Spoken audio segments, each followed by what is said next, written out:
Hai să înregistrăm și ultimul episod, care cred că chiar este ultimul, că scrie în titlu că e ultimul. A fost făcut acum 2 zile. N-am avut timp, așa că hai să începem direct videoul.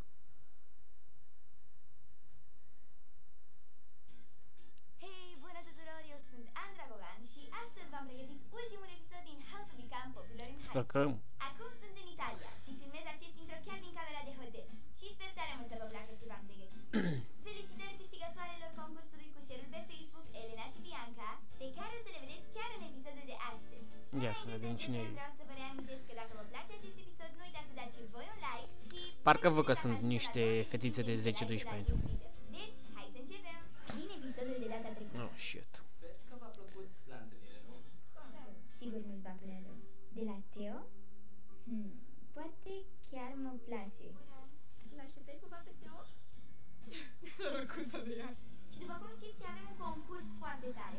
Deci evident, nu? Ele au scris chestia, oricine se prindea care avea un pic de creier. Asta au venit exact unde era setată întâlnirea. Personajul e prost, nu știu. Ea poate e deșteaptă, dar personajul din serial e foarte prost. Sper foarte tare. Și da, am făcut 19 ani.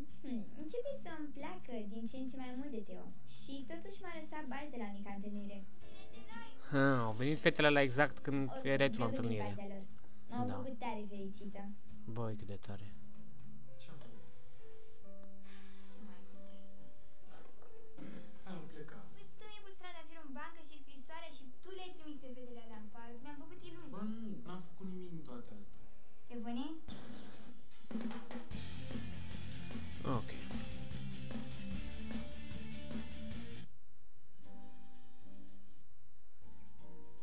Ea... Hai, zi sincer. Totuși schimbă melodia la intro. Interesant. Și a zis Teo. Am văzut că-i cam dai târcoale între ei. Care-i faza? Am început să mă atașez de ea. Hai, zi sincer. Rămâne între noi. Ție chiar îți place de Andra? Fucking cringe.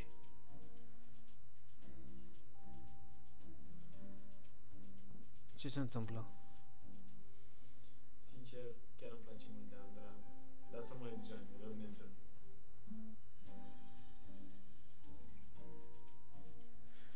Holy fucking shit. Hei, le-ai zis ceva? Ce este? Am aflat ceva foarte important în legătură cu Teo. O să fii surprinsă. Teo este îndrăgostit de... Andra! Pe bune? Auzi, de ce te comporți încă atât de frumos cu Robert după ce s-a comportat atât de urât cu tine? Pentru că sunt proastă și nu m-am prins că de fapt erau fetele aia care au venit exact unde trebuia. Chiar dacă persoanele din jurul tău se poartă urât cu tine, încearcă să nu pui la suflet și să vezi partea bună a lor. Poate doar au o zi mai rea și nu au stare să vorbească cu nimeni. Deci, ca să devii popular, poartă-te frumos cu toți din jurul tău, chiar dacă unii dintre ei nu vor face asta la rândul lor. Da, știu, adică, da, nu mă așteptam să vorbească așa ciudat cu mine, dar, într-un fel, îmi place să iau partea bună de la fiecare persoană și el și cântă și îmi place să cânt foarte mult și poate, nu știu, te vezi. Vând niște ceva, CD-uri. Poate a avut o zi proastă, habar n-am. Da? Ia spuneți-mi că tot vorbim acum de băieți. Ce băieți așa v-au impresionat anul ăsta la liceu? Pe mine, An? la liceu, Dar câte luni au trecut în 10 episoade, frățiorul meu? What the fuck? Hai, bă. dar pe Maria, Ia spune-mi, Cătălin. gata, da, puțin, Da? Și Da. ce crezi că după vară așa o să fie ceva drăguț în clasa 10-a? nu știu, eu sper, Da. adică, nu știu. E drăguț. În clasa 10-a. Deci ele sunt de fapt în clasa 9 acum sau acum, că nu mă prind. Sau sunt acum în clasa 10 și vorbește despre anul ăsta. Confuz. Să zic că vă potriviți. Ce faci, măi, Cătăline? Vine vacanța și tu tot cu matematica stai? Păi, lasă-mă matematica lui. Ce vezi, Cătălin, lăsați-mi în pace. Da, vedeți-vă de treaba voastră. Aoleu, mi se strepăzesc flocii din cur de cât cringe are serialul ăsta. Super. Uite, Ciprian, cu Să dați rapid. Crezi că putem să stăm și noi să facem Parcă prevăd că cânt o melodie de 2-3 minute doar ca să... Hai că e previzibil. Nu acum, cred că mai încolo că o să cânte. Ia. Fata cu implantul. Da, mulți nu au curaj să spună ceea ce simt față de cineva. Dacă ți-e frică să faci asta, încearcă să o arăți prin gesturi. Poate la început doar vă împrieteniți și pe parcurs, dacă ții la acea persoană, prietenia se va schimba în altceva. Sex. Nu l-a văzut când era mai devreme la jumătate de metru de el. Înainte să repetăm... Mai e și daltonistă.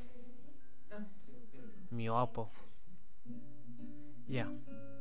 Asta e melodia 10 de pe CD.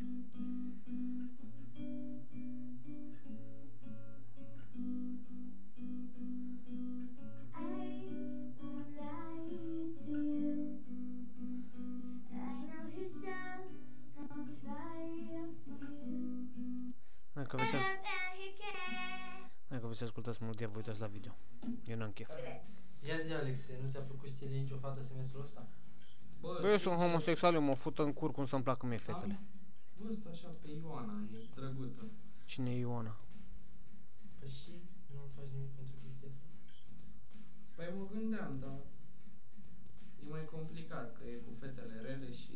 Eu zic să vorbim Fetele rele? What the fuck? Singura ta variantă ca să faci ceva, dacă stai așa ascuns, nu o să rezolvi nimic. Cred că o să vorbesc cu ea după concursul de majorete. Păcat că nu mai sunt și alte fete în alte clase. Dar am visat la o dată, adică nu mai știu foarte bine. Cred că erau ceva acolo gen E, cred. Da. Si. Super. Hai să încercăm. Perfect, hai. Deci. Shit. În fiecare zi, dar de ce îți vei dori să fii cumva mai special? Da, sau cu special o să vină și la noi în România. Ești mai special, adică nu ești retardat. Veți fi mai special. Uitați-vă la Social Justice Warrior din America și vă prindeți. Noi știm ce îți dorești, e să fii mai popular. N-am avut curaj să-i dau trandafirul Alexiei. Nici nu e? Da, cu ea e mai diferit, nu pot așa pur și simplu să-mi spun ceea ce simt. Uite, am o idee. De exemplu, fii și tu mai romantic. Adică? Adică Dă-i un joint. când ai ceva. Și crezi că așa o să înțeleagă Alexia că o Bună, ce faci? Hei, Despre ce vorbeați? despre școală. Adică despre școală. Vară. Am înțeles. Acel moment când minți cu prietenul tău și persoana de lângă voi se prinde. Se întâmplă des la școală și la liceu. Nu, E bine să nu minți, chiar deloc. pentru că până la urmă se va afla adevărul. Dar Pentru că tot băieții nu rămâne vorbesc atât de despre drăguț. sentimente. Asta e prima chestie. Eu am niște treabă de făcut, ne vedem mai târziu. Foarte tare. Super. Chiar mă bucur că cântăm împreună. Și mie îmi place mult să cânt cu tine. Și mie, dar vreau să zic ceva. Despre ce e vorba? Păzește-ți portofelul. Pe mâine chiar mai mințit? Da, te-am mințit. Nu te-am închis. Fetele te-au închis. Chiar trebuia să-mi spui că el e de vină? Pur și simplu Teo nu te merită. E în echipa de basket și pur și simplu îl urăsc. Nu e genul tău. Dar, nu știu. Urăști pe cineva doar pentru că joacă un sport. Mișto motiv. Aveam încredere în tine. Întrebarea e cine pula mea pune botul Chiar îmi asta. pare rău. De-aia ți-am spus că voiam să arăt că îmi pare rău. Nu știu, mai dezamăgit. What the fuck? Și se pare că am rămas singuri. Da, așa se pare. Și ce faci vara asta? Cred că merg la mare cu niște prieteni. Cred că fac laba, că decât să fiu iubitul tău, mai bine îmi bag pula în ea de la clanță. Am înțeles. Da. Vara asta o să-mi fie dor de tine. Și mie. Da. Da. Se vede A fost super la cumpărături și îmi pare Iubirea bine că dintre am ei. găsit costumații pentru echipa de majorite. Da, a fost foarte distractiv. Cred că o să ne impresionăm pe fete. Exact. Fetelor, ce părere aveți de robe? Păi, e Drăguț el așa, dar m-a cam supărat în Uite mă, o minge de fotbal mă pe jos. Bă, ce frumos e. Bă, da, ți-ți place pula lui Robert? E tare. Dar dacă e moale. Dar dacă e mică. Mă, deci eu vorbesc acum despre un subiect. 2 minute, literalmente 2 secunde mai încolo. Bă, dar ce părere despre nu știu cine? Dar vrea să o suci? Crezi că... Calmează-te, Iușcare, calmează-te. prima perioadă, sincer. E cam arogant. De ce? Te interesează? Nu, doar mi se pare drăguț. Alexa, trebuie să spun ceva. Ce e? I-am auzit pe băieți vorbind despre tine. Ești sigură că vorbeau despre mine? Sunt aproape sigură, adică când am ajuns lângă ei, au tăcut. Ce facem, fetelor? Ne mai obosim să concurăm împotriva majoretelor? Da, exact, adică mi se pare că ne pierdem timpul, Iurea. Mie nu-mi vine să cred unde au atâta curaj. Se pun cu noi totuși, o să le batem. Clar. Oh my god, the cringe.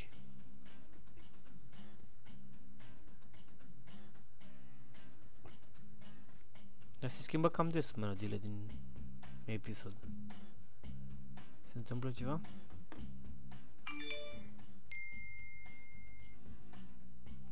Hei, bobocei, cum a fost clasa noua?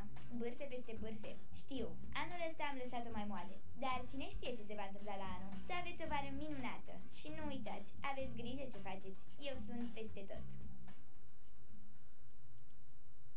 What the Asta era, mă, Popular Girl?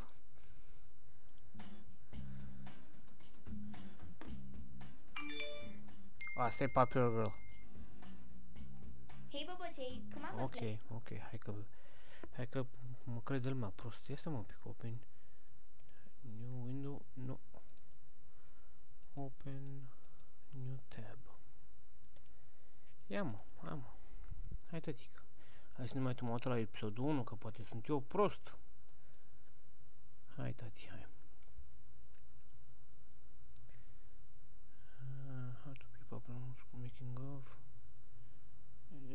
Da, uite, asta e episodul 1. Hai tătică. Și astăzi v-am pregătit primul episod al noului sezon din How to Become Popular in High School. Știu că ați așteptat foarte mult acest episod, dar sunt sigură că o să merite. Mai ales că am lucrat alături de o echipă foarte frumoasă. 30 dintre voi vor putea vedea Uite-l o oră aici. mai devreme episod. Ia stai un pic. Ia vezi, bătaia afară. Ia vezi, măi, bătaia afară. Uite că am aici. Eu vorbesc acum pentru că știu că deja am făcut episodul 1, deja am făcut o versiune de observații. E doar scris, nu mi-au auzit vocea. Și am vorbit deja despre cum e femeia asta, fata asta, Popular Girl în school. Cauza Augustei? Nu, nu are treabă cu Nu e din ea, cauza dar că ai tu după aia puroi pe față. Asta cam, cred că e așa, frate. Da, asta ce mai... Da? Deci a pus telefonul pe masă, da? Ca să vă avem aici. A primit un SMS care nu descifrezi ce pula mea scrie acolo. Și ea zice, dă mai încolo, ia fet, bagă. Bagă. Ai văzut ce a zis? Bagă. Deci blonda e Popular Girl, după părerea mea, și dovezi. Blonda a zis bagă. Asta a trimis mai încolo. După ce au primit toți. Și acum aflăm în episodul ăsta că de fapt asta e Popular Girl. A schimbat scenariul, băi tătică, voi sunteți proști? What the fuck? Hai. Clasa noua. Bârfe peste bârfe. Mai contrazicem Știu, noi anul ăsta am pe lăsat doamna mai moale. Gogan. Dar cine știe ce se va întâmpla la anul? Să aveți o vară minunată. Și nu uitați, aveți grijă ce faceți. Eu sunt peste tot. Oh my god, the fucking cringe. George, E rockerul? Credeam că e alt personaj în pula mea. Hai, nu vrei să vorbim? Știi că am avut un motiv pentru tot. Care? Vrei? Te bănuiesc de mine? Ideea e în felul următor. Yeah. Eu țin foarte mult la tine și te văd ca o prietenă foarte bună. Frate, m-ai mințit odată și poți să mă minți și acum. Știu că te om nu e persoana potrivită pentru tine. N-ai de unde să știi asta. M-ai mințit și nu mă interesează. În mucigă ești ciorapitate în picioare. De plictiseală. Apropo, chiar am ghicit. Femeia asta chiar e mama lui Andra Gogan, mi-a zis Bogdan Iordache pe Facebook. Știi ceva? Ai ghicit, chiar e mama lui Andra Gogan.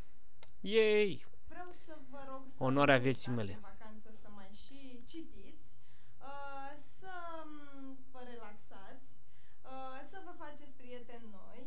Tragere de timp. Și ce gânduri aveți pentru vară? Unde vă duceți? Profa, noi mergem Eu mă duc la Dedeman, că se fac Cine vrea una mare? reduceri la Mergi, sfori. Ne vedem pe acolo. Asta ar fi o idee bună, poate nu. Ce-ți-vă dracu. Da, chiar dacă te porți frumos cu toată lumea, vor exista mereu și persoane care nu te vor aprecia. Pentru energia ta, pentru pozitivismul tău, în general lucruri care te fac diferit de ceilalți. Atunci când ești diferit, unele persoane nu vor înțelege. Dar cel mai bine este să ai în jurul tău persoane care te plac așa cum ești tu, pentru felul tău de a fi, și să nu-i bagi în seamă pe cei care te vorbesc de rău. Foarte bine. Aoleu, a dat încet. Acum dă mai tare, what the fuck. Cred că e un fel de dance-off sau ceva.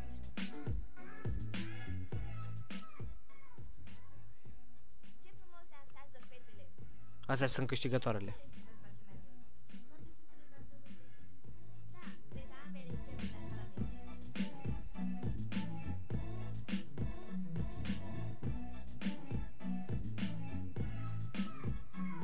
veci. Ce dracului meu apare pătratul ăsta aici, nu știu. Ok. Foarte Hai că n-am chef de copyright strike. Frumos dansează fetele! Ce frumos ai tu, Chelia. Ție, care ți îți place mai mult?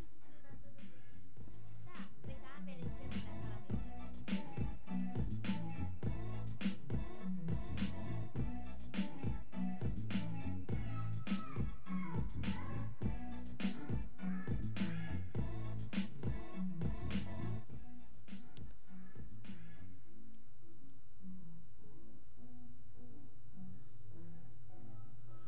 Oh my god, the fucking cringe. În sfârșit, hai.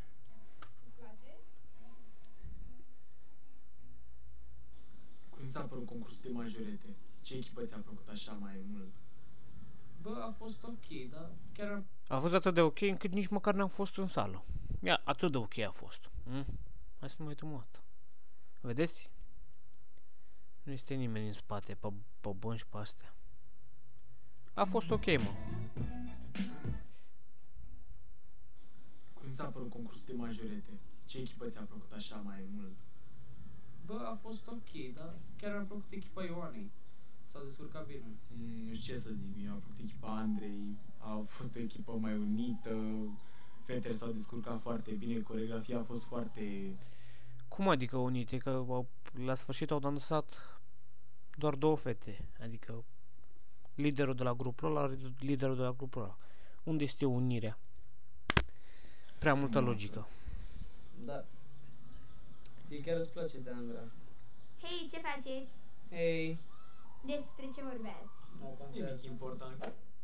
De câte ori nu vi s-a întâmplat și vouă să vă auziți numele într-o discuție și când întreb despre ce este vorba, să se schimbe subiectul?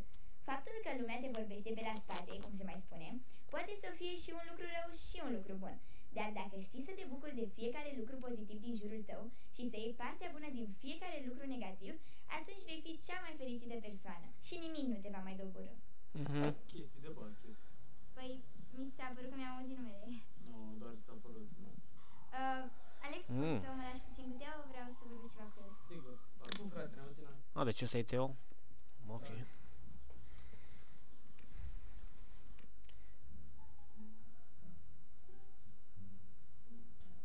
Pe bune?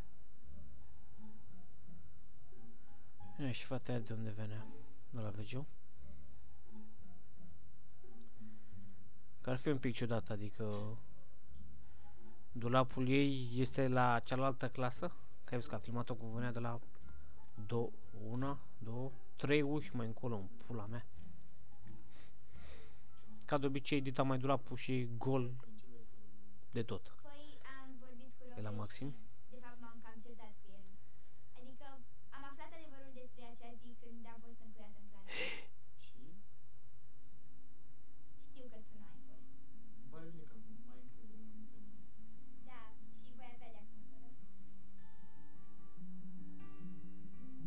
What the fuck? Sunt bucuros că nu mai mă consider jegos. Hai să ne îmbrățișăm. Nu se întâmplă așa ceva în viața reală. Vreau să îți mulțumesc că m-ai ajutat atunci cu băieții. Chiar a fost foarte drăguț. Ei, pentru ce? Ce nu fac eu pentru prieteni? Da, mă bucur că suntem prieteni. Ok, vorbim. Pa! Oh my god. Ce faci? Hei, bine, tu? Ești mai ok? Dar de ce poate dintr-o dată șapcă? Și-a vopsit părul sau care-i faza? S-a ras în cap și nu mai e rocker. Și acum e cocalar de rând sau cum? Așa dintr-o dată. Hai să port Știi că șapcă. îmi pare super rău. Timp de 8-9 episoade n-am portat deloc șapcă. Sau vreo pălărie. Hai să port acum de acum încolo non-stop. Foarte mișto. Chiar te consider o prietenă foarte bună și ar fi trebuit să-ți respect alegerea. Dacă tu crezi că e ok și ai încredere în Teo, atunci crezi și eu că e ok și am încredere în Teo. Oricum apreciez că ești sincer. Știi că dacă ai nevoie vreodată, mereu sunt la dispoziție.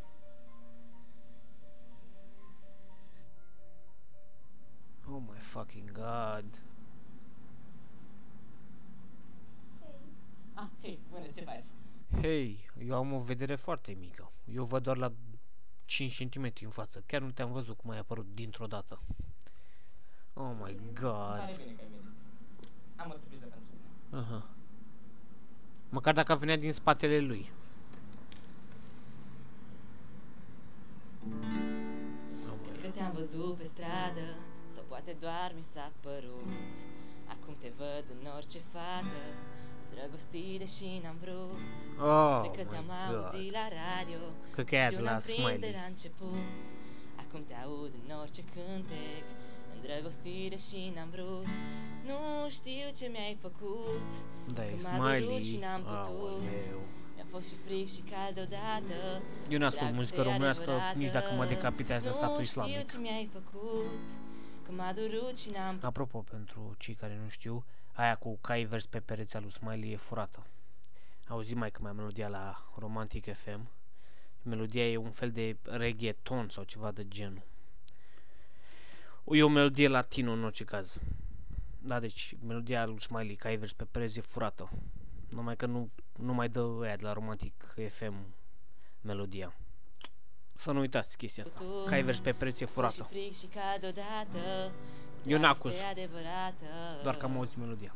Și ți-a Nu plăcut? eu, maica mea. Da, a fost super. Nu mă așteptam. Ești tare drăguț.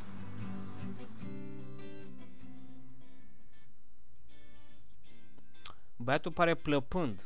Pare o țintă foarte bună pentru hoți. Dita mai chitara în spate, el plăpând, are și față de loser. Auziți? Ce ziceți să-i scriem un mesaj Andrei cum că Teo s-ar vedea cu altă fată? Da, mi se pare o idee foarte bună. Trebuie să-i despărțim de tot. Haideți.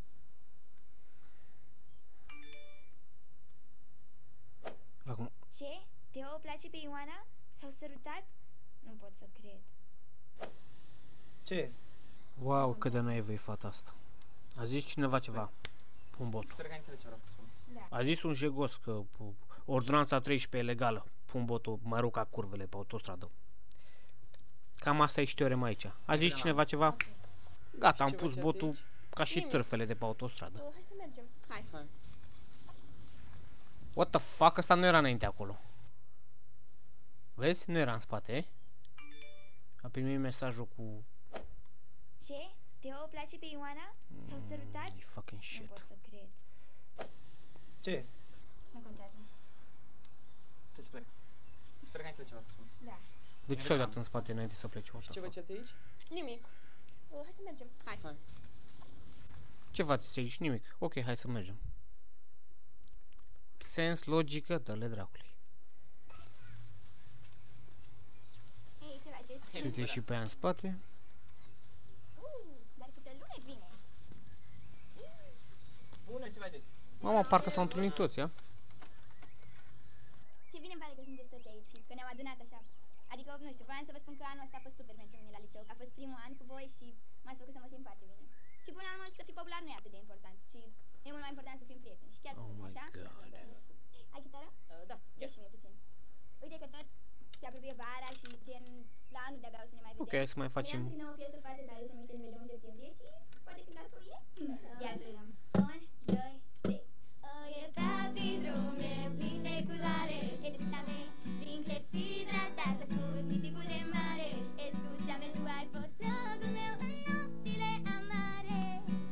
Dar de azi Dar ele de unde știu versurile? Exact ca în filmele alea indiene. Dansează unul și pe aceea știu toți dansul și dansează în coregrafie.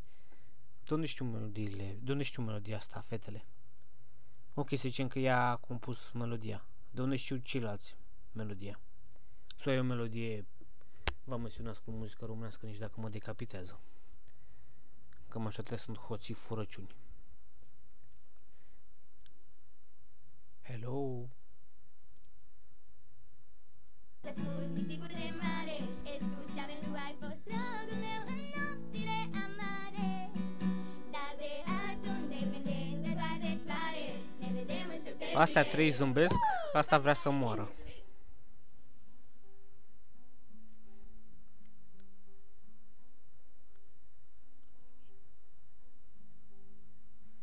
What the fuck, ce? Deci a furat telefonul lui ca să-i dea lui aia SMS sau de cum a apărut numele lui Teo acolo, nu știu. Nu pot să cred că mi-ai făcut asta. Am crezut în tine și mi-am făcut iluzii. Începusem să țin la tine. Oh my god. Hei, Andra, am aflat de la colegele mele că un coleg din clasa ta, Teo, te place mult și a mărturisit că ține la tine foarte tare.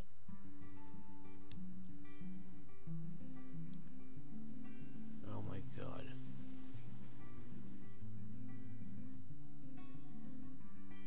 Ok, hai să ne gândim logic. Când a plouat în București?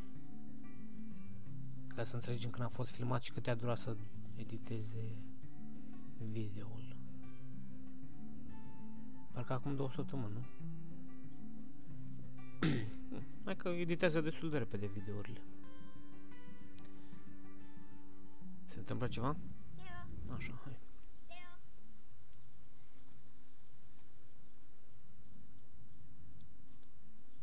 Îmi pare rău. Mi-am dat seama că nu vrei să ascult voce din jur și să-mi ascult inima. Puțin ca mine.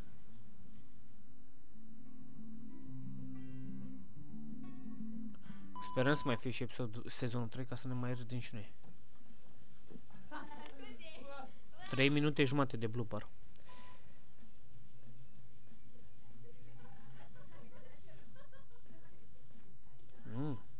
Este un pic, este un pic. Că băiatul are un râs mai penibil, să râdem și noi de râsul lui. Cel puțin așa mi s-a părut este. Că am dat și boxele la max în casa și eu.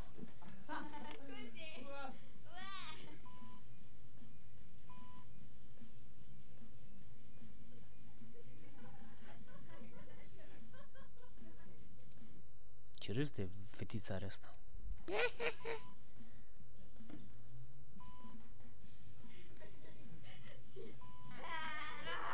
Da, e un pic ciudat ăla că poartă șapca așa dintr-o dată.